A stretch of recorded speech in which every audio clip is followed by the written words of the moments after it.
মাগরিবের নামাজের পরে হাসবুনাল্লাহু নি'মাল ওয়াকিল এই দোয়াটা যদি 33 বার করে পাঠ করতে পারে, আল্লাহ পাক নগদে তাকে 4টা পুরস্কার দান করে দেয়। যেরকম সুবহানাল্লাহ।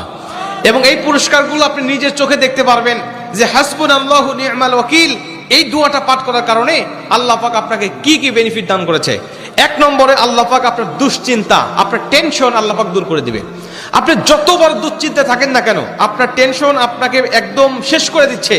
আপনি যদি হাসবুনাল্লাহু নি'মাল ওয়াকিল মানে আল্লাহ আমার জন্য যথেষ্ট, আল্লাহ আমার জন্য অভিভাবক হিসেবে যথেষ্ট, আপনি যদি দোয়া করতে পারেন, আল্লাহ পাক বলেন যে আমি আল্লাহ পাক তার টেনশন, তার দুশ্চিন্তা একেবারে দূর করে দেই। এটা হলো প্রথম নম্বর বেনিফিট। দ্বিতীয় নম্বর বেনিফিট হলো যে এই দোয়াটা যদি কোনো ব্যক্তি নিয়মিত পাঠ করতে পারে, রাসূল সাল্লাল্লাহু আলাইহি ওয়াসাল্লাম বলেন যে আল্লাহ রাব্বুল আলামিন তার বিপদ আপদ বালা মুসিবত আল্লাহ পাক দূর করে দেয়। এটা আল্লাহ পাক নিজেই তার জন্য সাহায্যকারী হয়ে যায়। বিপদ আপদ বালা মুসিবত তার সামনে আর কিচ্ছু রাখে না। আপনি যত হাসবুনাল্লাহু নি'মাল ওয়াকিল পাঠ করবেন, তত আল্লাহ পাক আপনার সামনে থেকে বিপদ বালা মুসিবত দূর করে দিবে। এটা হলো 2 নম্বর।